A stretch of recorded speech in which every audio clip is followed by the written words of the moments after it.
दोन वेगवेगळ्या अपघाताने धुळे सुरत महामार्ग हादरला। कोंडाळीबारी घाटात भीषण अपघात।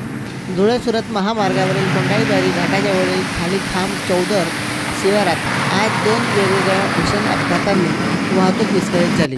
सुदैवाने एका अपघातात कोणतीही जीवितहानी झाली नाही, तर दुसऱ्या अपघातात कंटेनर चालक गंभीर जखमी झालेला आहे। पहिल्या अपघातात तेल घेऊन जाणारा टँकर क्रमांक QJ6 AZ8623 च्या चालकाचा ताबा सुटल्याने घडला।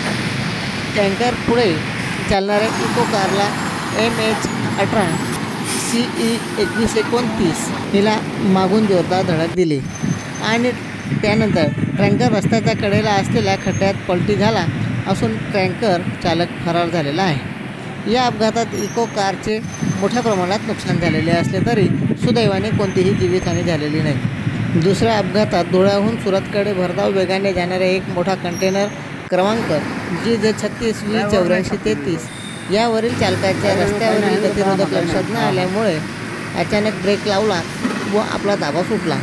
यामुळे कंटेनर 20 ते 25 फूट रस्त्यावर फरफटत गेला व विरुद्ध दिशेला बाजूला रस्त्यावर मध्यभागी पलटी झाला। या अपघातात कंटेनर चालक गंभीर जखमी झालेला असून कंटेनर चालकाला तात्काळ रस्त्यावरचे अपघातग्रस्तांना 24 तास विनामूल्य सेवा देणारे नाणीज धामच्या रुग्णवाहिकेचे चालक सुरेश वसावे यांच्या मदतीने विसरवाडी येथील ग्रामीण रुग्णालयात उपचारासाठी दाखल करण्यात आले आहे। चंद्रकांत चव्हाण, श्रीजी न्यूज 24, अक्कलकुवा।